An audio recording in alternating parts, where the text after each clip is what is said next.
ሰላም ተማሪዎች እንደምን አላችሁ? ያው ዛሬ ዕለተ ማክሰኞ ቃል በገባሁት መሰረት ቻፕተር 6 ግሬድ 10 ሂስትሪ ፓርት 4ን ይዤላችሁ ቀርባለሁ። የዩኒቱ ርዕስ ኢትዮጵያ ኢንተርናል ዴቨሎፕመንት ኤንድ ኤክስተርናል ኢንፍሉዌንስስ ፍሮም 1941 አፕ ቱ 1991። ይሄ ማለት በኢትዮጵያ ውስጥ ኢንተርናሊ ያሉ ዴቨሎፕመንቶች፣ ቼንጆች፣ ለውጦች፣ ፖለቲካል ኢኮኖሚካል ለውጦች እና የውጭ ሀገር ተጽዕኖ በኢትዮጵያ ላይ ምን ይመስል እንደነበር ያሳየናል ማለት ነው። ሶ 6.3 the Ethiopian revolution and the fall of monarchy የኢትዮጵያ ላይ ሪቮሉሽን ተካሂዷል፣ ለውጥ እና የንጉሰ ነገስቱ ከስልጣን መውረድ ምን ይመስል እንደነበር ለሰናው ትካሙን ካየነው የመጀመሪያው ማወቅ ያለባችሁ ከተማራችሁ በኋላ ይሄን describe the major developments of 1974 revolution 1974 የመጨረሻ ንጉሰ ነገስቱ ከስልጣን የወረዱበት ነው። እዛ ላይ ዋና ዋና ዴቨሎፕመንቶች ምንድናቸው? ክስተቶቹ ምንድናቸው? ሌላው write a short essay on socio-economic and political reforms of the ደርግ እሱን ከዚህ ቀጥሎ የምናየው ነው። በደርግ ሶሺዮ ኢኮኖሚክ እና ፖለቲካል ሪፎርሞቹ ስልጣን ከያዘ በኋላ ያደረጋቸውን ነገሮች ነው። list down the fundamental causes for the fall of Derg regime እሱንም ከዚህ ቀጥሎ በሚቀጥለው ቀን የምናየው ነው ማለት ነው። ደርግም እንደዚሁ በ1991 ከስልጣን ብሏል። ስለዚህ ኮዞቹ ምንድናቸው የሚለውን እናያለን ማለት ነው። so the opposition against Haile Selassie first reached its peak in February 1974 1974 opposition የኢምፔሪየሩ ተቃውሞ በመላ ሀገሪቱ ሃይስት ላይ የደረሰበት ነው። so when you see እንዳጠቃላይ የሀገሬውን ሰው ስናየው the life of the rural suffered both natural and man-made famine. There was famine. so የገጠሩ ማህበረሰብ አብዛኛው they were suffered in both በተፈጥሮም ሆነ ሰው ሰራሽ በሆነ ረሃብ ተጠቅቷል አብዛኛው የሀገራችን ክፍል የገጠሩ ክፍል። ሌላኛው from 1958 to 74 almost all administrative regions of Ethiopia were affected by famine of varying degrees. በሁሉም almost ሁሉም በሀገሪቱ ክፍል ረሃብ ተከስቷል። ከቦታ ቦታ ሊለያይ ይችላል። less affected ይሆናሉ፣ more ደግሞ affected ወይም በረሃቡ የተጠቁ ማህበረሰቦች አሉ። ነገር ግን almost all regions ሁሉም የሀገሪቱ ክፍል በፋሚን አፌክት ተደርጎ ነበር ማለት ነው። so the most serious of the occurred in Tigray 1958-59, Wag Lasta 1956 and 66 and Wollo provinces in 1972 and 73 በ1973 እና 72 እና 73 ወሎ ዋግ ተብሎ ላስታ ላሊበላ የሚባል ቦታ ነው እና ትግራይ እነዚህ ቦታዎች ላይ ረሃቡ እጅግ በጣም ብዙ ዲስትራክሽን ወይም የጠናባቸው ሲሪየስ የሆነ ጉዳት ያደረሰባቸው ማህበረሰቦች ናቸው ማለት ነው። so የረሃቡ ሪዛልት ምንድነው ካል this resulted in the death and dislocation of tens of thousands of people. በ10 ሺዎች የሚቆጠሩ ሰዎች ሞተዋል፣ አካባቢያቸው ተፈናቅለው ለቀዋል ማለት ነው። አካባቢያቸውን ለቀው ተሰደዋል ማለት ነው፣ በረሃቡ የተነሳ ማለት ነው። ሌላው የአርባን ፖፑሌሽኑን ካየነው የከተማው ነዋሪ they were suffered from inflation and corrupt administration.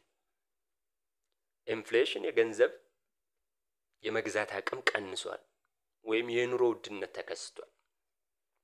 ሌላው ደግሞ በዚህ በተጨማሪ ላይ ደግሞ ምን አለ there was corrupt administrators በሙስና የተዘፈቁ አስተዳዳሪዎች ነው ወይም ኦፊሻሎች ነው የነበሩ። ስለዚህ የከተማው ማህበረሰብም በዚህ እየተሰቃየ ነው ማለት ነው። ሌላው the devastating famine was made publicized by the British journalist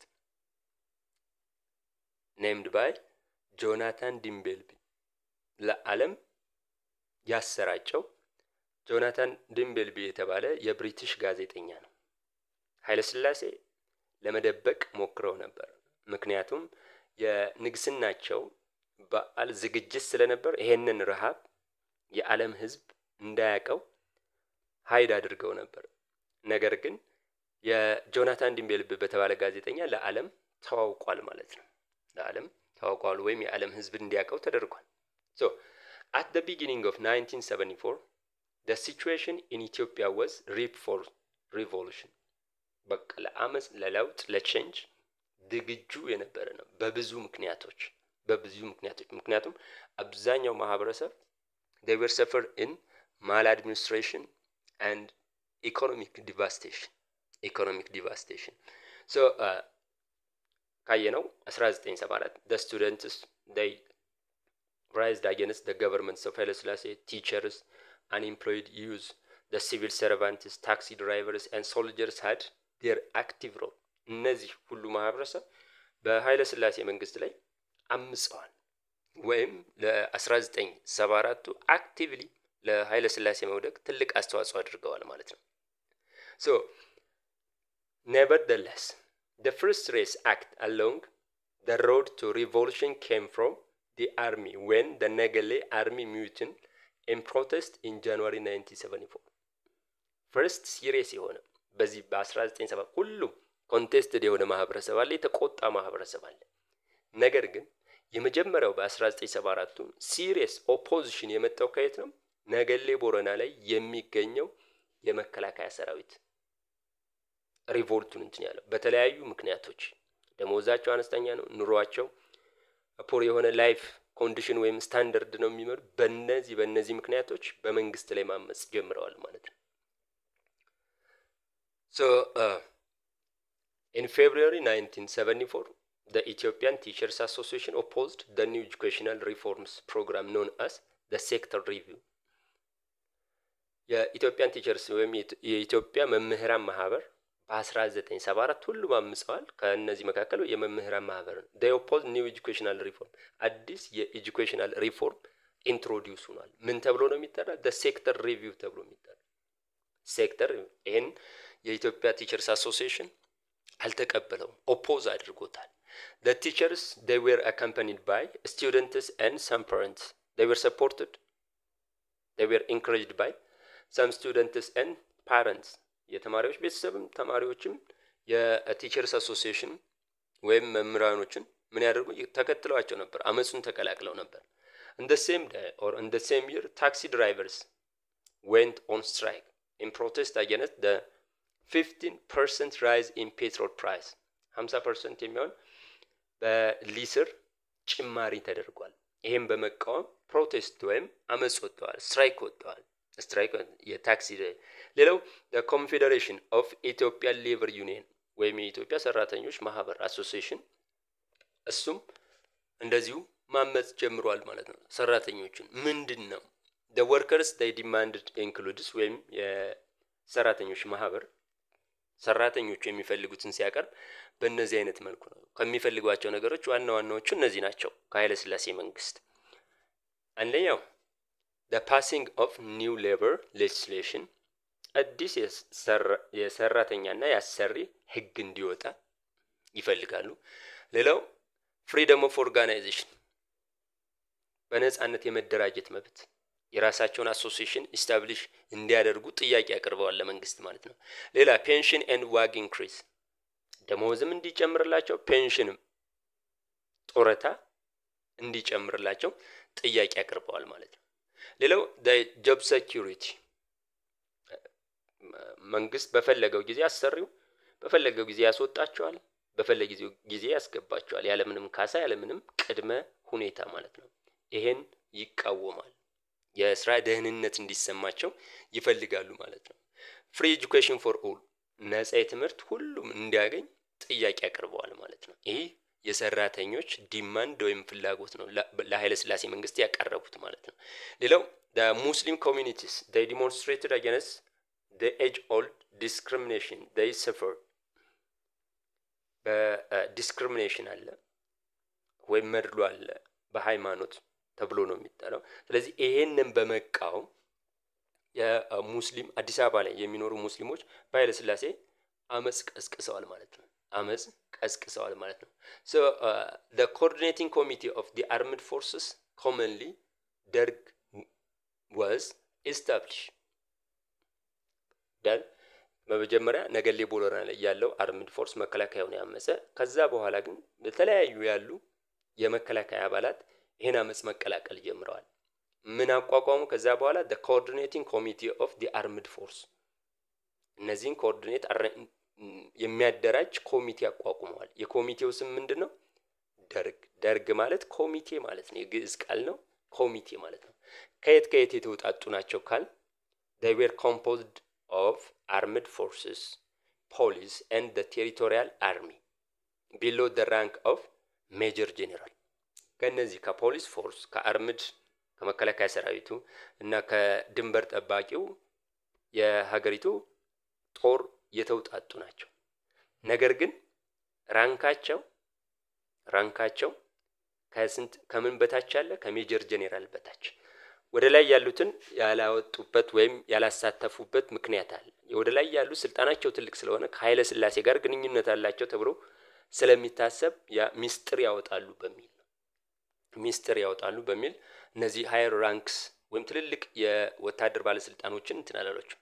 Military uprising led to the resignation of the Prime Minister of Aklilu Habtewolde በወቅቱ የነበረው አክሊሉ ሀብተወልድ ተብሎ የሚጠራ ፕራይም ሚኒስተር ናቸው።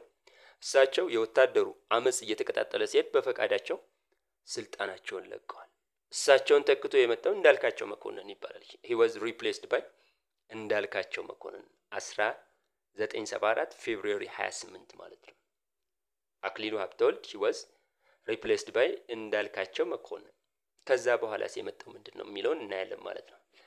on June 28 1974 ደርግ act established as a de facto government and began to exercise power and take action. de facto ማለት recognition በኢንተርናሽናል ደረጃ recognition ያልተሰጠ ራሱን ግን መንግስት ብሎ በመጥራት ደርግ ጁን 28 1974 ጀምሮ የዲፋክቶ ገቨርንመንት ኢስታብሊሽ አድርጓል። ከዚህ ጊዜ ጀምሮ ስራውን መንግስትን ተክቶ የሚሰራ የደርግ ነው ኮሚቴው ነው ማለት ነው። ወታደራዊ ኮሚቴው ነው። so ከዛ በኋላስ the first move that conducted by ደርግ was ወይም የመጀመሪያ እርምጃው ስልጣን እንደያዘ detention of high ranking officials ትልልቅ ስልጣን ያላቸውን ኦፊሻሎች ማሰር ነው። በንጉሱ ዘመን ትልቅ ስልጣን የነበራቸው ማንን ጨምሮ እንዳልካቸው መኮንን ፕራይም ሚኒስተሩን ጨምሮ አስሯል ማለት ነው። so በሳቸው በፕራይም ሚኒስተሩ እንዳልካቸው ፈንታ ልጅ ሚካኤል ምሩን የደርግ ፕራይም ሚኒስተር አድርጎ ሹሟል ማለት ነው። ደርግ ፕራይም ሚኒስተር አድርጎ ሹሟል። then ደርግ introduce its motto or slogan immediately ይሄን ካደረገ በኋላ ደርግ ኮመንሊ የጋራ የሆነውን ስሎጋን ወይ ሞቶ ኢንትሮዲዩስ አድርጓል። ምን ተብሎ ይጠራል? ኢትዮጵያ ትቅደም፣ ያለምንም ደም ኢትዮጵያ ትቅደም በሚል ማለት ነው። so ሌላስ ሴፕቴምበር 12 1974 ደርግ ዲፖዝድ ኃይለ ሥላሴ ኦፊሻሊ ከስልጣን ወርደዋል። መስከረም 2 1967 በኢትዮጵያ ወይም መስከረም 12 1974 በነጮች ማለት ነው። so ደርግ ኦፊሻሊ ካሰረዳቸው በኋላ and transformed itself into provisional military administrative council በሚል provisional military administrative council ጊዜያዊ የሚሊተሪ አስተዳደር ኢስታብሊሽ አድርጓል። የሽግግር መንግስት ወይም ጊዜያዊ መንግስት ማለት ነው። so በዚህ በጊዜያዊ መንግስቱ ስልጣን ያገኙ ሰዎችን እናያለን ማለት ነው። ሌተናል ጄኔራል አማን ሚካኤል አንዶም he became the first chairman of the provisional military administrative council ሊቀመንበር ተደርጎ ተመርጧል። ጄኔራል አማን ሚካኤል አንዶም ከሌሎቹስ እና ሜጀር መንግስቱ ኃይለ ማርያም and ሜጀር አጥናፉ አባተ they became እነሱ የተሰጣቸው ስልጣን ምንድነው? the first and second vice chairman የመጀመሪያው ተቀዳሚ ቸርማን ወይም ሊቀመንበር መንግስቱ ኃይለ ማርያም ቀጥሎ ደግሞ አጥናፉ አባተ ሆኖ ተሹመዋል ማለት ነው። ነገር ግን however general አማን አንዶም he was killed at his home while resisting arrest በደርግ ባለስልጣኖች በተነሳ ሽኩቻ መሰረት ጄኔራል አማንዶምን ለመያዝ የደርግ ወታደሮች ሲሄዱ እጄን አልሰጥም በማለት ተገሏል ማለት ነው። በስትክ ማን መጣ? On November 24, 1974, Brigadier General Teferi Banti, he became both the new chairman of Derg and head of the state. የአማንዶምን ቦታ ተክቶ ብርጋዴር ጄኔራል ተፈሪ ባንቲ ሆኗል። የደርግ ሊቀመንበርም የሀገሪቱ ፕሬዝዳንትም ሆኗል ማለት ነው። መንግስቱ ኃይለማርያምና የአጥናፉ አባተ ቫይስ ፕሬዝዳንት ሆኗል ወይም ቫይስ ቸርማን ሆኗል ማለት ነው። የደርግ ቸርማን ሆኗል ማለት ነው። ተማሪዎች የዛሬው የንጉሱ ከስልጣን እንዴት እንደወረዱ ፋክተሮቹ ከስልጣን ለመውረዳቸው ለሪቮሉሽኑ መሳካት ምን እንደሆነ አይተናል ማለት ነው። በሚቀጥለው ደርግ የወሰዳቸውን ሪፎርሞች ኢሚዲየትሊ ስልጣን እንደያዘ የወሰዳቸውን ሪፎርሞችና ደርግ ወዲያውን 1991 withdrew from power ወይም deposed from power ምክንያቶቹ ምን እንደሆኑ በሚቀጥለው ክላስ እናያለን ማለት ነው። እንደተለመደው if there is any question or unclear things, you can comment on the comment side and I will immediately respond it. This is the end of chapter 6 part 4. Thank you for your listening. Next we will see the next. Thank you.